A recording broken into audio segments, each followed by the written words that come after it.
Right, how are we all? Hope we're all good. Right, so this one is on takeoff and landing zone checks and system checks.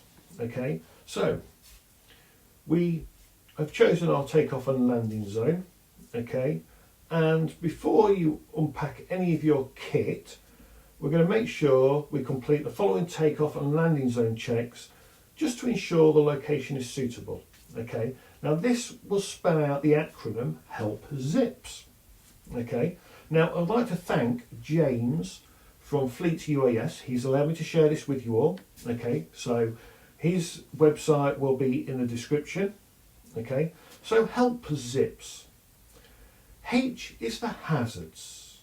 So are there any additional hazards below ground or on ground or above ground? Okay, could be overhead cables, it could be power lines, it could be rebar in the surface, you know, but there are any hazards we have to be aware of. E is for emergencies. So during an emergency, RTH, would the takeoff landing zone actually be suitable? Okay, is the area clear? No wires, no cables going to interfere, trees overhang. So is the takeoff landing zone actually suitable? Do we have the fire extinguisher to hand or a fire blanket? Okay. Then we have L for line of sight. So does the takeoff landing zone offer sufficient line of sight over the survey area? So the area you're going to fly, can you look around and make sure you can see everything around you? Because if you can see everything and keep line of sight, you won't hit that tree, you won't hit that power line, you won't hit that building. It's a simple thing. Proximity. So is the takeoff landing zone far enough away from people? And it's about uninvolved people now. So have you got your separational distances? If it's the Mini, it doesn't matter. Well, it does, but you know, they say it doesn't, but it does. If you're flying the Mavic 2 Pro, have you got your right separational distances? If you're flying under your A2 CofC, if you're flying under Article 16, if you're flying under your GVC, what set of rules are you flying under will determine your proximity and separation you need to keep. Okay. We then got Z for zones. So designated the pilot location, takeoff landing zone and emergency landing zones. If you're on a job, can you put the aircraft over there or over there?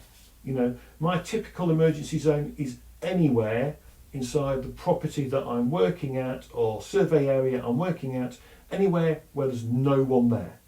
Because it doesn't matter, to be honest, as long as it's back on the ground and it's there safely. I is for interference. So assess the area. Okay. Now, a lot of people have OSCs, and what they do is they have a RF scanner. You don't actually need an RF scanner because DJI, just go to the comms setup and it will tell you, and you can see the noise across the system.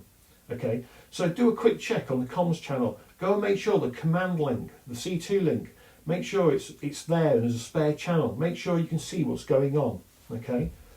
P is for people, uninvolved people. Do you have to brief anyone? Are there any access points you've got to be careful of? Have you got to put signs out? Divert them with tape to make sure. Okay. Then we've got security. Does a takeoff landing zone need to be secured using cordons? Have you got your cordon tape? Do you have to tape it off? Cones, signs? Are you going to need spotters? Do you need someone to divert people away from the area? Okay. And this should be done for every new takeoff and landing zone. Okay, so HELPZIPS. Okay, and it's important, if you get used to them and you do it every time, it will make you the better operator. It makes you smoother and slicker. Okay,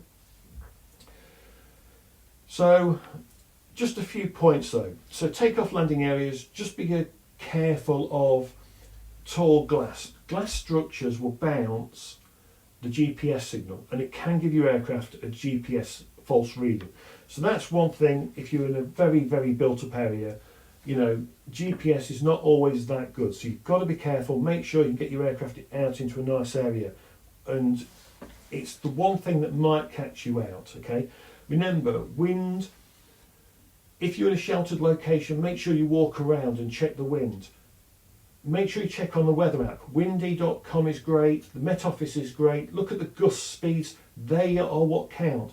Just because you're sheltered where you are does not mean as soon as you get above tree height, you're going to find it's too windy to fly, okay? It's very basic, okay?